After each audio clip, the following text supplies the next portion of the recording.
Hello students, welcome back. Today we will discuss about industrial society and social change. Previous video में हमने पढ़ा कि there was the possibility of change. Most of the people were agreed. उन्होंने इस बात को माना, accept किया कि चेंज होना चाहिए समाज में because it is a natural phenomena. लेकिन चेंज कैसे होना चाहिए उस पर डिफरेंट व्यूज़ थे सबके. लिबरल्स के व्यूज़ पढ़ा हमने, रेडिकल्स के व्यूज़ को पढ़ा, कंजर्वेटिव्स को पढ़ा. अब हम आज पढ़ेंगे कैसे इंडस्ट्रियल सोसाइटी एग्जिस्टेंस में आई और उसकी वजह से समाज में क्या क्या चेंजेस आए. Socio economic changes took place in 19th century.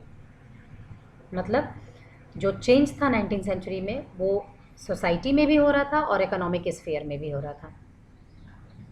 New cities with industry and industrial region expanding railways etcetera took place. ये जो सोशल चेंज और जो इकोनॉमिक चेंज हो रहा था, what was the reason for that? उसके पीछे रीज़न क्या था? That was industrial revolution. What is this industrial revolution? तो पहले देखते हैं कि इंडस्ट्रियल रिवॉल्यूशन से पहले कैसे काम होता था. तो before industrial revolution there was domestic production. घरों में चीज़ें बनती थीं, लोग बनाते थे, फैमिली मेम्बर्स इंगेज होते थे, कोई फिक्स्ड वर्किंग आवर नहीं होता था, वेजेस की बात नहीं होती थी because mostly the family members were engage. लेकिन जब इंडस्ट्रियलाइजेशन हुआ, जब वर्क को मशीन की हेल्प से किया जाने लगा, तो इंडस्ट्रीज सेटअप हुई, फैक्ट्रीज सेटअप हुई और मशीनों का इस्तेमाल किया जाने लगा चीज़ों को प्रोड्यूस करने में. चूँकि ये ड्रास्टिक चेंज लेकर आया प्रोडक्शन के फील्ड में, that's why the term is used revolution, that is industrial revolution. अब क्या फ़र्क आया? जब इंडस्ट्रीज सेटअप होने लग गई, फैक्ट्रीज सेटअप होने लग गई, उनमें बड़ी बड़ी मशीन्स हुआ करती थी. तो ये जो इंडस्ट्रियल रीजन है ये जनरली रिहायशी इलाकों से दूर सेटअप किया जाता था जहाँ आबादी ना हो उतनी ज़्यादा. अब जब काम मशीन से होने लग गए तो ये इतनी हैवी मशीन्स को घर पे तो रखेंगे नहीं, तो ट्रेंड बदला. Now people were going to work place. अब जो लोग थे, जो वर्कर्स थे, जो काम करने वाले थे, वो अब फैक्ट्री जाने लगे, इंडस्ट्रियल एरिया में जाने लगे.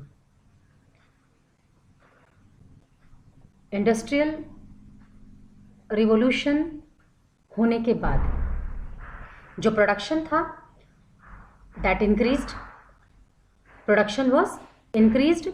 अब जब प्रोडक्शन इंक्रीज कर रहा है, लार्ज स्केल पर चीज़ें बन रही हैं, तो उन चीज़ों को बनाने के लिए रॉ मटेरियल की ज़रूरत होगी.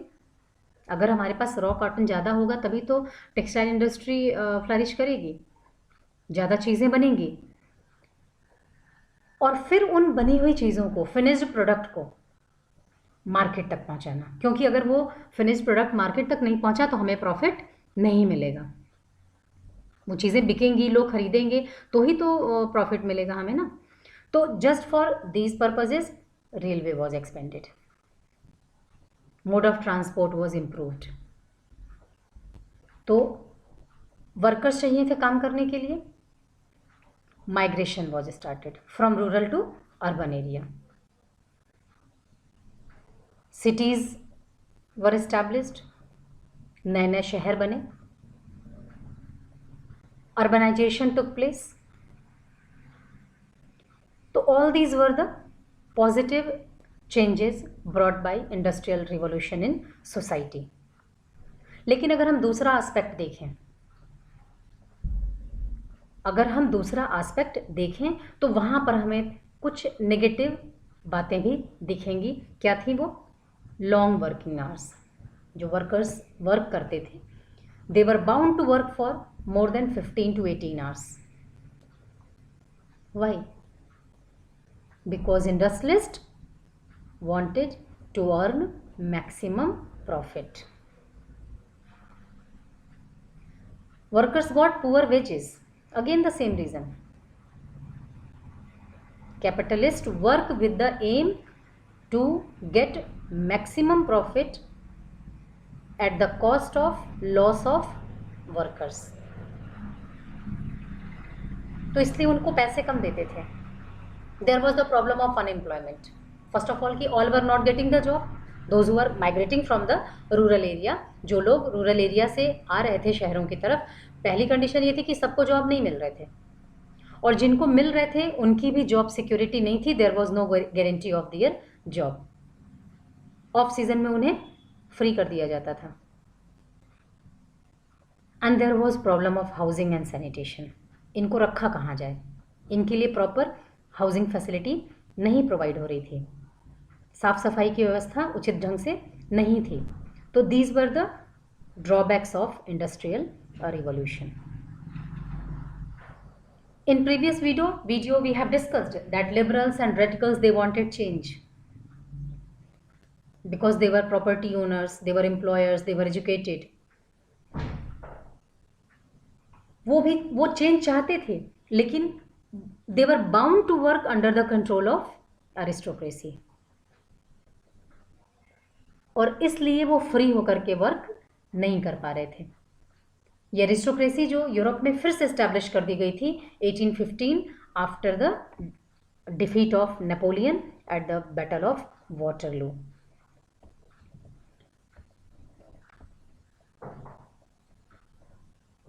Conservatives came into power after the fall of Napoleon Bonaparte in 1815, और फिर मोनार्की रिस्टोर हो गई थी.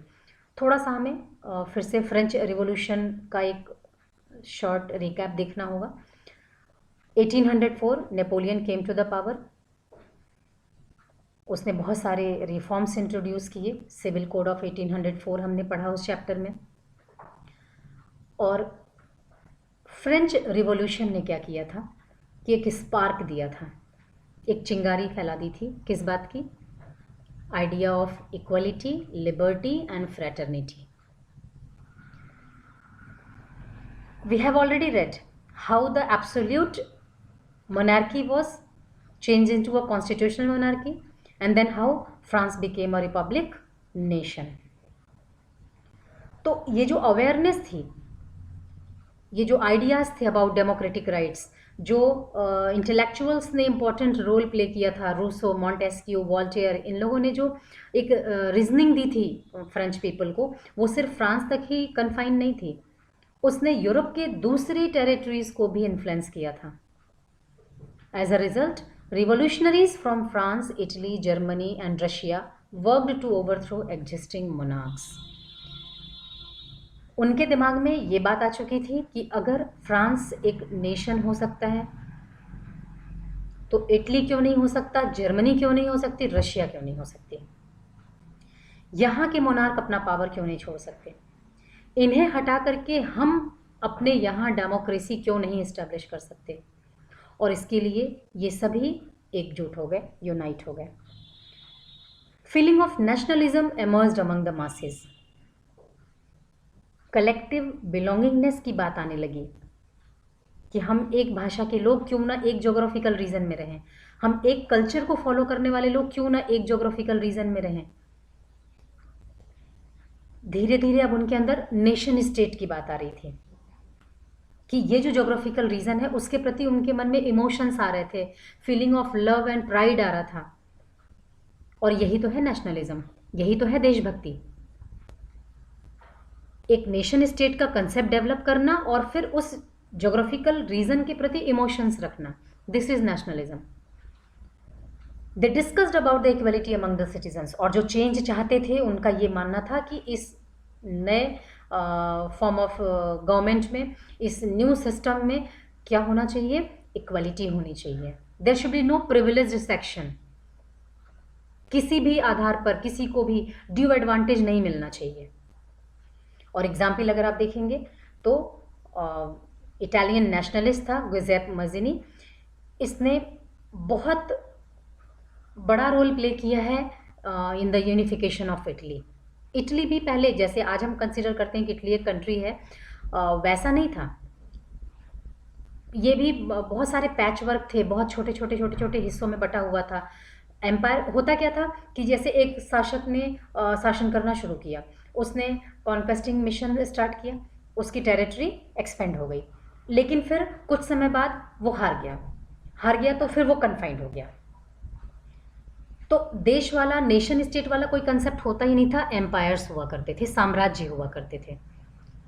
और मज़िनी ने इटली को यूनिफाई करने के लिए बहुत इंपॉर्टेंट रोल प्ले किया है। इसे हम क्लास 10th में पढ़ेंगे। क्लास 10th में द नेशनलिज्म इन यूरोप एक चैप्टर है, the rise of nationalism in Europe, and in detail it is given there.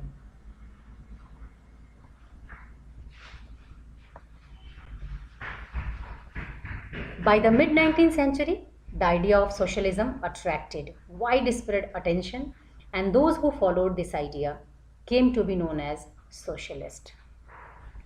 Mid-19th century आते आते तक जो सोशलिज्म का आइडिया है, क्या है ये आइडिया, याद है? फर्स्ट वीडियो में हमने इसको पढ़ा है। Socialism deals with equality. Socialism कहता है कि समाज में प्रॉपर्टी में इक्वल डिस्ट्रीब्यूशन होना चाहिए, कोई बड़ा या छोटा नहीं होता।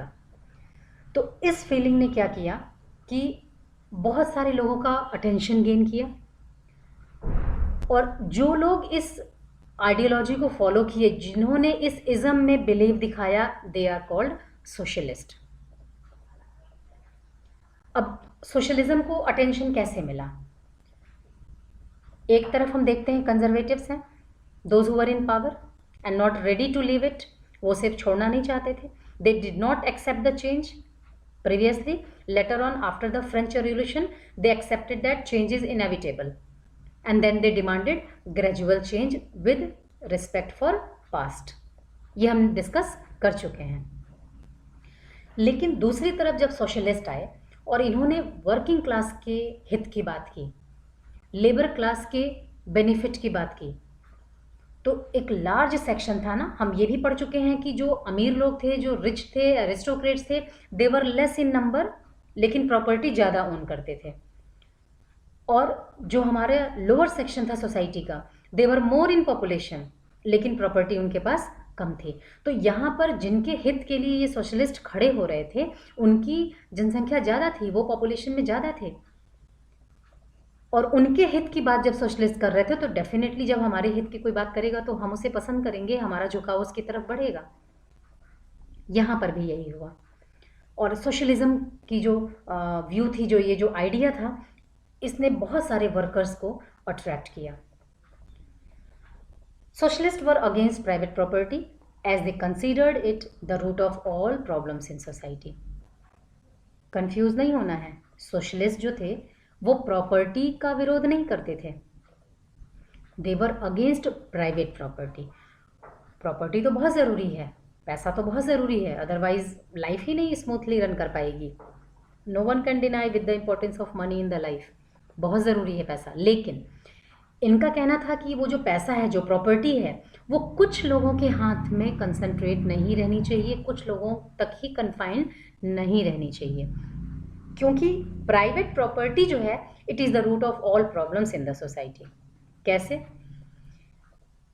तो सोशलिस्ट का मानना था कि ये जो प्राइवेट प्रॉपर्टी ओनर्स होते हैं, ये तो बहुत कम होते हैं गिनती के, इनको हम फिंगर्स पे काउंट कर सकते हैं।